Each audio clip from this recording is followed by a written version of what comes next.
Hi guys! So, today ay Biyernes Santo as of 11:50. So, ayan po, nakatutok po tayo sa ating camera. Okay? So, di ba po, ito po yung ginawa natin ng Huwebes Santo.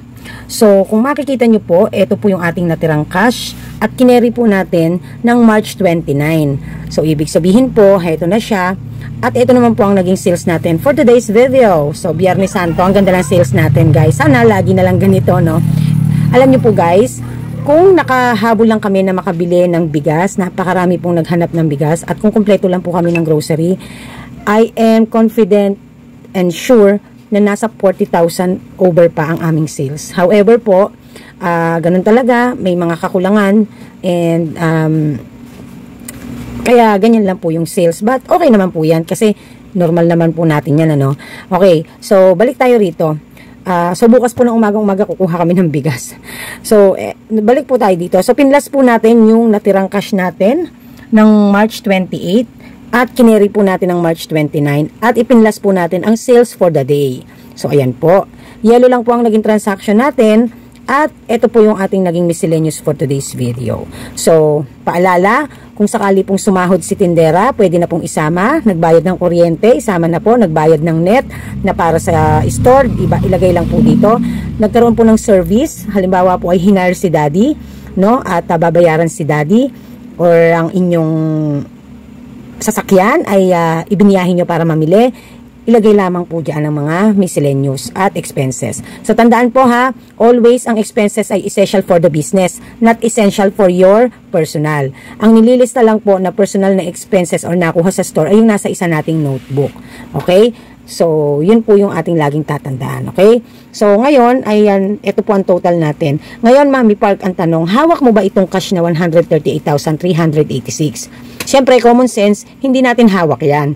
Hindi natin hawak lahat yan. Kasi bread and butter namin si tindahan. So, ibig sabihin, kung ano po ang hawak mong cash ngayon, yung kabuuan nun na nawawala ay naibayad na po sa ating mga expenses at nakukuha ko na po dahil nga po bread and butter namin siya. Kasama na rin po dyan ang ating nakapagpasahod na tayo sa mga tindera at meron pa po tayong mga binayarang iba-iba pa. So hindi po natin yan laging mahahawakan ng buo kung ang ating pong tindahan ay bread and butter natin at kinukuha natin kay tindahan ang ating pangangailangan o meron tayong kinukuha sa kanya pang araw-araw. So mahalaga po na alam nyo ang kinukuha nyo kay store, mapa cash man or mapa items man yan. Nang sa ganun po ay hindi kayo magtataka kung bakit nasaan yung 138,000 or nasaan yung cash na nahandito pero hindi naman iyon ang hawak nyong pera. So ipagtatali nyo po kung bread and butter nyo si tindahan at kumukuha araw-araw, itatali nyo po yung mga nakuha nyo na kay store na personal, itatali nyo po ang GCash na ginamit na pambayad ni store na nasa GCash nyo, yung total po nun, at itatali nyo po ang hawak nyong pera. So, lagi pong ganun. Hindi po yung sa magtataka kayo, bakit hindi naman to hawak nyo? Nasa ano lang ang hawak nyong pera. So, iisipin nyo rin po kung saan lumipad yung mga cash na yan. So, ito po ay pagpapaano lang po ito, pagpaparemind lang po ito na heto na po yung running na cash sana kung talagang hindi nagagamit ang ating cash sa iba't ibang bagay. So, magkakaroon po kayo ng idea. Sa profit and loss, magtatagpo po ang lahat-lahat ng yan. Kaya po, kapag naipakita ko na po sa inyo, dun po natin malalaman ang ating magiging profit and loss. So, I'm not so sure kung papakita ko po sa inyo. I'm not sure po kung ipapakita ko po sa inyo ang aking monthly. Kasi sa totoo lang po, hindi po ako basta nagpapakita ng personal na notebook. Kaya lamang po kasi, kailangan natin dahil sa ating pag-aaral. Paano nyo po maiintindihan kung talaga po ba talagang ginagawa ng Mami Park kung hindi ko po gagawin? Although nagsabi na ako dati na hindi talaga ako na magpapakita ng ating mga ganyan dahil ayoko po nang binobroadcast ang mga confidential stuffs. Kaya lang, para sa inyo, dahil ganyan kayo kalakas sa akin at nang maintindihan nyo at matutunan nyo at nakikita nyo actual ko talaga siyang ginagawa, totoo ko talaga siyang ginagawa at hindi lang dinidiscuss ko lang sa inyo. Okay? So, naiintindihan po ba? So, sa ngayon po, ito, ang hawak ko pong cash ay nasa around 66, ganon, no? So, ibig sabihin po, medyo may mga around 73, 74 na nawawalang cash. Ibig sabihin po noon, nagamit na po namin yon, no? Nagamit ko na po dahil magkakatapusan na, may mga sinetil na akong mga accounts or mga bills na kailangan kong bayaran. At yung natitira pong cash, ayun naman po ay ang aking mga sumusunod na mga gagamitin para sa mga pambayad. Tulad po bukas, magpo-fully paid na po tayo kay EKC. May pambili na tayo ng bigas, meron na tayong pambayad, meron na handyan at nakaabang lang ang pambayad natin kay Wing An na ating hinihintay na mga orders. Meron na rin po tayong pang-order ng mga soft drinks at alak. Naka-prepare na po siya, nakaayos na po siya. So kaya wag kayong magtataka kapag naghahanap kayo ng pera. So, ganito po si Mami Park mag-prepare. Guys, papakita ko lang po ha. Hindi ko po ugali magpakita ng ano. Papakita ko lang po kung paano ko natin ino-organize. So, eto po ay nasa around mga 16,000 siguro to or what. So, ito po ay mapupunta po ito. Meron na po tayong panukli na nakatabi. Meron na po tayong mga nasa around 4,000 na panukli. So, ayan po, yan naman po ang pambili natin. Dahil ito yung sobra natin, pambili natin ito ng soft drinks at alak kay Kuya Joseph. Nandito naman po, meron pa tayong isa rito.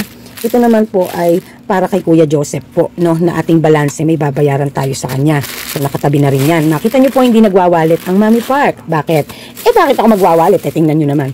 So, ito po, dadali naman to ni Daddy bukas kasi ito naman po yung bibili niya na bigas bukas. Ito po ay nasa around 13,000. No? So, ayan. So, yan muna yung bibili natin bukas. Kasi baka mamaya, hindi pa rin bukas ang ating supplier. Kasi hindi po siya sumasagot kanina. So, meron pa po tayong isa dito. Nakatabi lang si Wing An. Hinihintay po natin. No? Napakatagal na pong order to. Hinihintay lang natin. Kasi baka biglang dumating, wala tayong pambayad. So, kung o-order po ako ng Monday ng ice cream, maaari pong ang sales bukas ay mapupunta po sa huhulugan natin na balance natin sa laruan, balance natin kay Ate Lourdes, at yung order natin na ice cream sa Ace Ice Cream, or kung kukuha tayo ng ice cream kay Snow Joe. Tapos, aalamin din natin kung ano ang mga upcoming natin. So, na mga bayarin, no? So, may papakita po ako sa inyo. Kung makikita nyo po yan, March 30, 25K kay EKC. Di ba po, nakita nyo kanina. Ito yon. Ito po yun, kila Kuya Joseph. Ayan. Ayan. Tapos, makikita nyo po, meron po ditong Ate Lourdes 5K night. N po yan, night. Reminders ko po yan na magsasend ako ng 5K kay Ate Lourdes para po mabawasan yung kinuha natin sa kanya. No? And then March 31 po, 5K sa toys naman. No? So, linggo naman ng gabi, maghuhulog naman tayo kay toys. April 2 po, kailangan makaipon tayo dahil dadating naman po si 14M.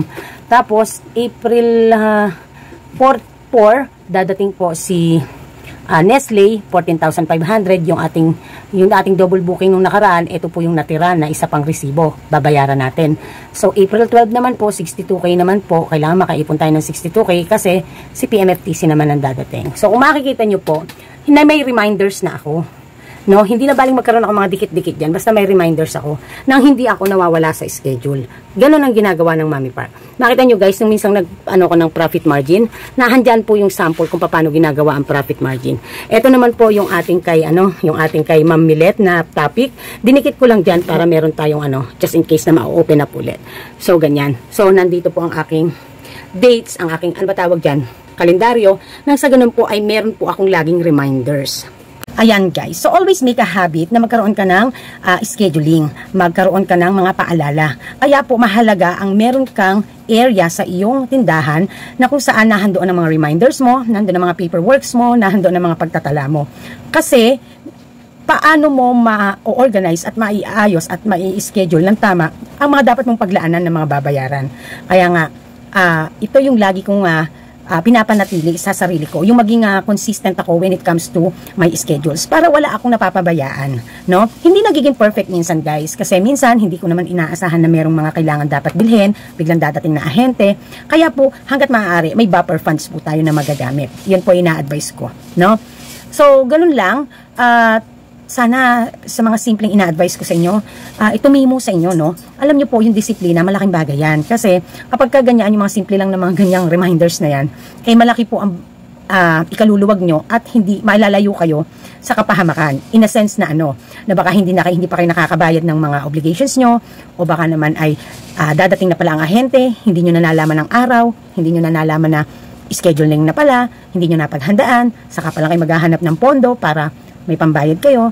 So, ganon. No? Si Mami Park ganon. Hindi ako nag-iipon basta-basta, pero ang iniipon ko ay kapag may mga upcoming akong bayarin. So, simpleng advices, pero napakalaki pong tulong yan. At kahit po ang mga groceries na malalaki, mga supermarkets, inaayos po yan ng mga accountants at ng mga nagsusupervise ng isang negosyo, no? So kaya po kayo, maliit na nga lang minsan ang hanap buhay, hindi pa marunong magdisiplina, wag naman. So paano kayo magiging ready sa transition, sa pagpapalaki kung sa maliit na bagay pa lang hindi nyo na nadidisiplina ang sarili nyo? So importante ang disiplina, tatandaan natin. Hindi natin hinihiling na maging 100% perfect. There's no such thing as perfect, but almost perfect. Nang sa ganun ay walang magiging problema, no? Isa sa mga kalaban din naman talaga natin para everything is perfect or everything is almost perfect is sales, no? Pinagdadaanan din po namin ang tumal days, ang naghahabol ng benta, kailangan mag-OT kasi naghahabol ng benta, nag-aalala, inaabot-abot ko po yan, guys. Pero kasi ako, I know to handle the things. Mainit ang ulo ko, oo, okay lang yon. Kasi hindi naman nila maiintindihan ng ibang tao kung ano ang pinagdadaanan mo. Kaya nga, si Mami Park, sa totoo lang, sakripisyo ang iano mo talaga na hindi mo maiiwasan na dadating ka dun sa puntong medyo napapabayaan mo na sarili mo, ganyan. So kanina nga, kami ni Tinderang Panggabi, pinakita ko sa kanya yung mga live videos ko nung nagla-live ako, guys, no, sa YouTube. Yung kumakanta, nung mga year 2020 kasagsagan. Nakita ko talaga yung difference ng itsura ko noon at ngayon. And hindi ako nalulungkot or what, kasi ang katwiran ko, hindi naman ako nalosyang ng walang kapalit. Ang masama kasi, napabayaan mo na nga sarili mo, wala pang naging kapalit. So, naging kapalit naman ay blessings at para sa pamilya. Ikaw ba naman ba na ikaw ang aasahan ng pamilya? Kasi syempre, ang daddy nyo, katuwang ko siya physically sa pagmamanage. Pero pagdating po sa mga pagdesisyon, majority ng decision sa akin nang gagaling, sa akin ng last say, no? And pati yung pag-iisip at diskarte kung paano po natin pagtatagumpayan ang pang-araw-araw. So, minsan sasabihin sa akin ng daddy, nahihiya ako sa'yo kasi I should be the one to provide. Pero kumbaga ba kami, parang pilay na pilay kami. Pagka matagal kang wala sa store, hindi namin kaya. Ikaw talaga yung na gusto makita ng tao. Ikaw talaga yung kailangan makipag-deal sa ahente. Ikaw talaga yung lahat-lahat halos, no? Ayan, pati na nga pagluluto ay ako eh. Pero tulad kanina, malaking bagay na sasabihin ko dun sa tindera namin na, Jai, paghiwa mo naman ako ng ako na magluluto, pero pahiwa ng mga ingredients. Yung mga ganung bagay ba, malakas makagaang sa stresses ko, no? Na kahit paano yung ibang mga physical works, hindi ko na siya ginagawa. Kasi ang sakit po talaga sa utak kapag yung ang dami mong iniisip, no? So, kaya sabi ko nga po sa inyo, to have an extra income, hindi basta-basta sa akin. Kasi kung dito pa lang magpo-focus ako, ay talagang kukunin na ang buong oras ko at ang buong lakas ko. Okay? So, ayan, no? So, ano po ba ang ating mga papag-uusapan? Siyempre, magsha-shoutout tayo. May bago pa ba? So, tuloy-tuloy ang ating video, no? Walang bakil. Okay. So, sooner or later ay order na po tayo. Naghanda na po kami ng mga lista-lista. Tulad po niya, nagpalista na po ako sa ating mga tindera na ng mga wala at dapat nating kunin. Kasi, papasok na naman ang buwan, unti-unti ay nagpupuno na naman tayo, no? So, ganun lang, paikot-ikot lang ang puhunan, paikot-ikot lang ang bayad, paikot-ikot lang at pagka kumita ay pwede nang kumabig, no? So, paunti-unti din, kinakabigan natin yung ating cash na meron ng store, gawa kasi ng bread and butter natin siya. Pero dapat, alam natin, control natin. So far, kung nasa around 74,000 na yung nakukuha ko kay store, katapusan na sa Sunday. So, tama lang, no? Tama lang. So far, ang hindi ko po kinuha ngayon, kasi ang kailangan ko po mga nasa 85 to 90 monthly. Ang hindi ko po kinuhanan ngayon or hindi ko binayaran ngayon ay si Lumina. Kasi po nilalakad ko po si Lumina na mag-stop payment muna ako. Kasi nga, hindi pa naman natitirhan yung bahay. Sayang yung 18K ko buwan-buwan na sana ay maipaikot ko muli sa tindahan. So, ito din po ang isa sa masasabi ko. Paano po dumadating sa punto na kung tansyado ko po ang aking inventory, no? Dahil may nagtatanong kung tansyado ko ang aking inventory at hindi na ako nagmamano-mano ng pag-i-inventory, paano dumadating sa point na mas lumalaki pa siya? So, kapag po kumita si Mami Park ng beyond na sa pangangailangan ko, lagpas na sa pangangailangan ko, halimbawa po, nag 6-digit income tayo, ang kailangan ko lang po ay nasa 75 to 85,000. Pinakamalaki na ang 90,000. So, may over. Mag-over ako ng mga 10,000, 15,000, 20,000. Ibabalik po ulit natin yan kay store. Ipinaparolling po natin ulit kay store yan. Kaya po yung items na dadagdagan, no? Maaari pong may mababawas na malaki sa ibang items, pero tumaas naman ang items doon sa mga iba dahil fast moving. So, ganun lang po siya kasimple. Kapag lahat po ng sumusobra sa net income ng Mami Park, ibinabato ko po sa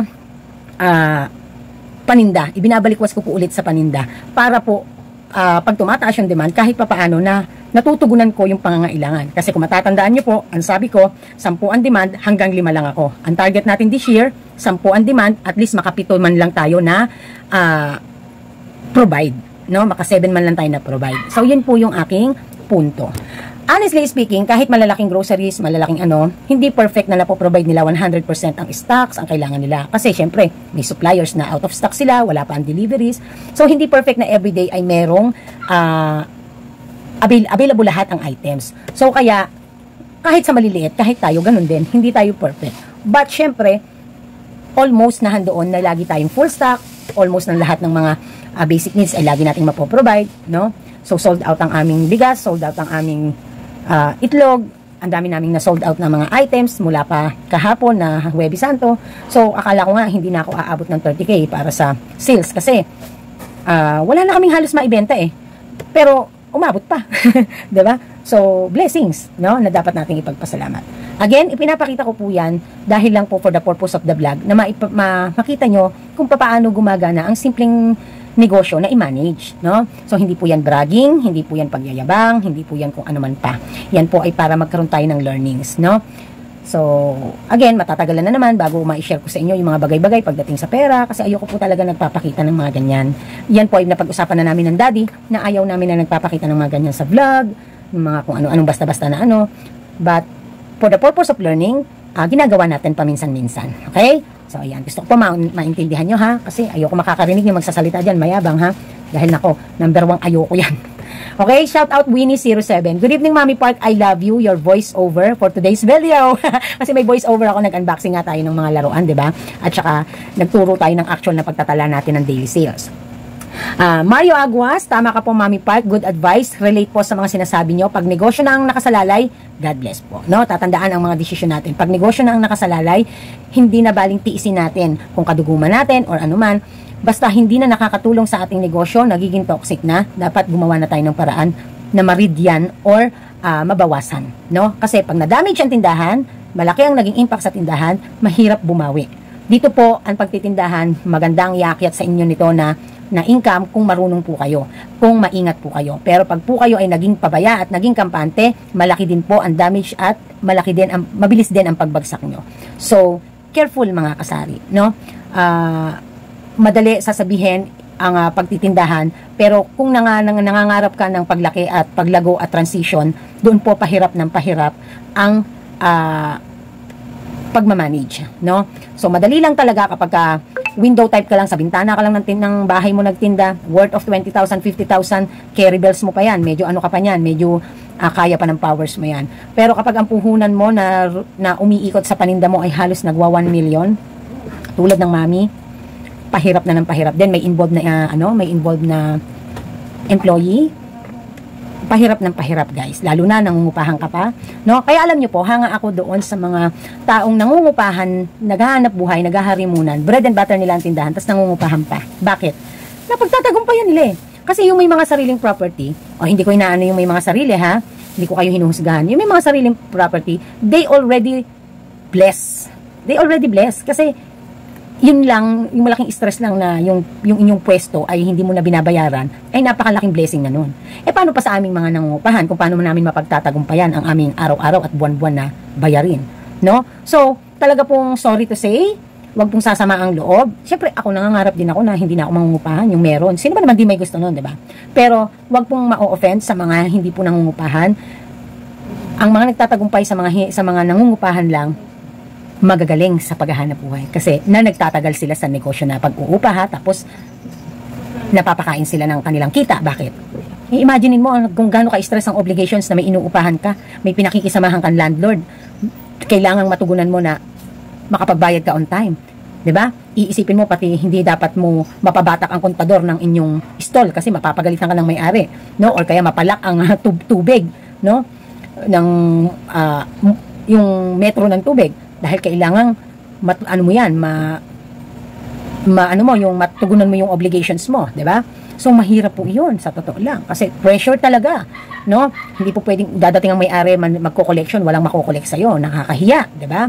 So kaya talaga namang Magagaling talaga yung mga ganyan sa totoo. Hindi ko sinabing magaling ako ha, pero nasa inyo na yun eh. Marami naman nagsasabi niya sa inyo. Sabi niyo, magaling ang Mommy Park. Eh, de be it. Eh, at least na-appreciate ko man lang yung sarili ko na may nagsasabing ganun. No, dati kasi dati kasi hindi ako ganun ka-confident.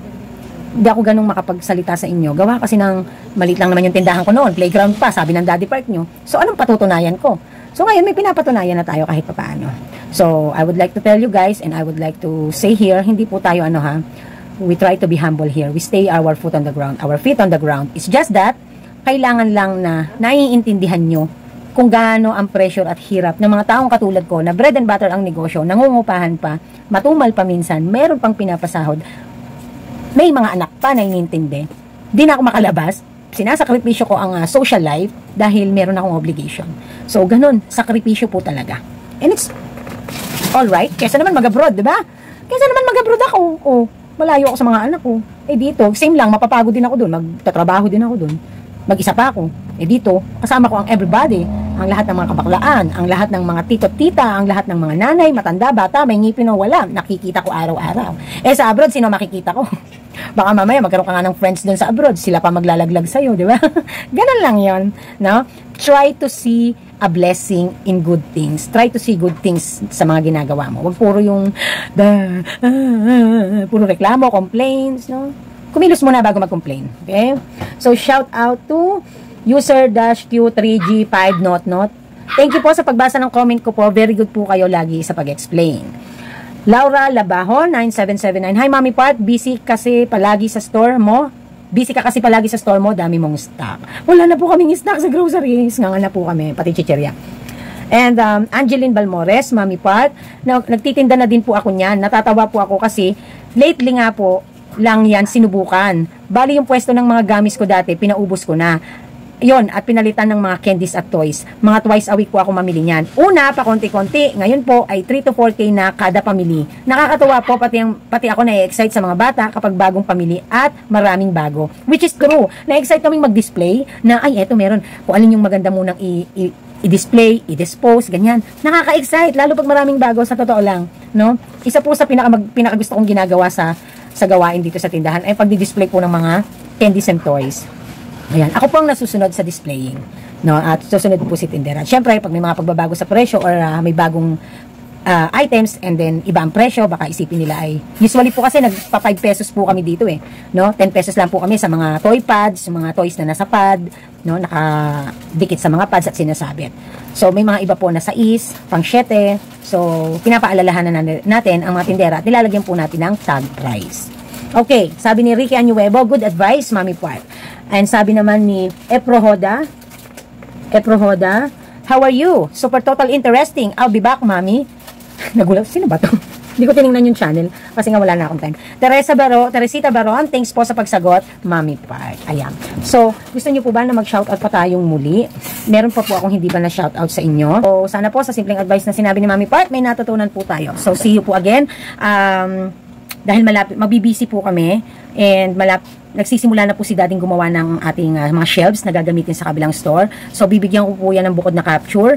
At syempre, ay isasama po natin yan sa ating playlist at journey ng ating branch.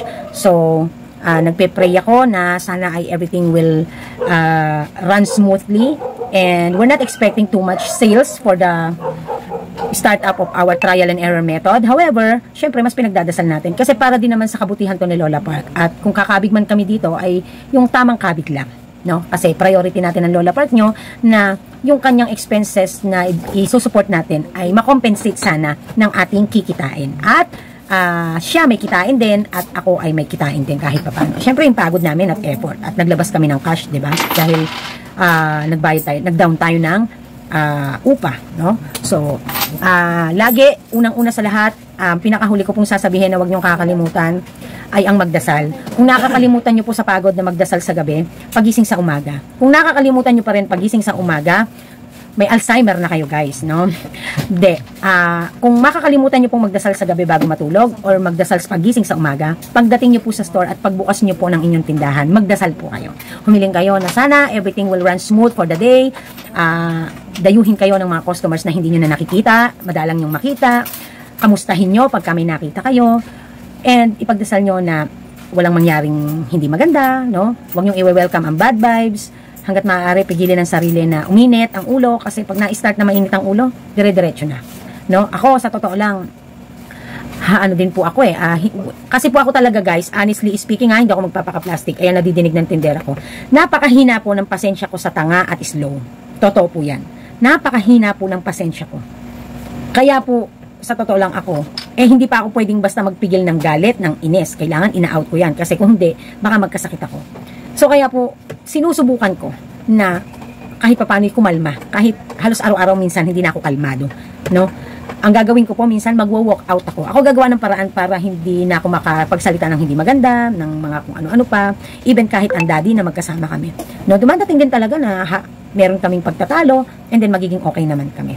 So, ganun lang, no? So, hindi perfect ang buhay ko. Baka man na-amaze kayo, no? Excuse me. Hindi siya perfect, but I see perfect things in my own way. No? Unang-una yung maging kontento pagdating sa blessings na binigay. Hindi ako nakukontento doon sa puntong kaya ko pa namang pag-inamin at may ipag-iinam pa ang binigay sa aking blessings nang mas magawa ko pa yung mga kailangan kong gawin sa buhay. Alam niyo po kasi ang matagumpay na tao, dadating na yan sa punto na gumagawa na yan ng charity works, tumutulong na yan, pwede na niyang harapin ang pagdodonate, pagtulong sa ibang tao, paggawa ng foundation, ganun. Mapapansin nyo ang mga mayayaman, napakaraming foundation, may mga charity ginagawa, hindi nga lang sila, yung iba hindi nga lang ma-social media. Why? Nandun na sila kasi sa peak ng buhay nila, na sobra-sobra na sa kanila ang kanilang basic needs. And they can able now to help other people. Yun na ang pinaka-tugatog, ika nga, no? Na sinasabi. Actually, diniscuss po iyan sa amin ng aming nung may-ari ng school ko nung college kami, nung before kami gumraduate, no, na yung level ng buhay ng tao na ang gagawin na lang, dadating yung time na ang gagawin na lang niya sa buhay ay i-enjoy ang kinikita niya nang hindi na niya kailangan basta mapagod, at i-enjoy na tumulong na sa ibang tao, no. And syempre, no, i-share ang kanilang blessings and ang kanilang kaalaman, no. So ika nga lagi, no, ang totoong success daw ay you are willing to share yung mga knowledge and wisdoms, yung mga experiences na nangyari sa buhay mo. No, so tayo kahit maliit lang, no, ako for me I can say na kahit papaano, kahit sabihin pang 15 magsi 16k subscribers na tayo, successful na yan. Napakahirap sa ngayon, napakahirap kamten ang ganyan na subscribers. Lalo na kung ang topic mo ay ganito, mga seryoso, mga learnings. Kasi usually ang tao mas makagat sa mga kalukuhan, mga kayabangan, mga flexing, no, mga flaunt, mga paghuhubad, yung mga ganon, no. But to gain a 15k subscribers, nasasabihin mong seryoso ang mga topics mo, mga learnings mo, nag-BBIR tax topic ka, nag-advise ka ng businesses, mahirap i-gain ang ganyang subscribers. And it's a blessing for me. For me, yun na sa akin ang successful. Kasi dati, ang wish ko lang talaga, maka 10,000 subscriber lang ako. Wow, para na ako nasa heaven. Okay na yun. Pwede na yun. Kaya lang, more than that pa yung binibigay sa atin. Dumadagdag pa. Pagpasalamat natin yun, di ba? So, para sa akin, successful na yun.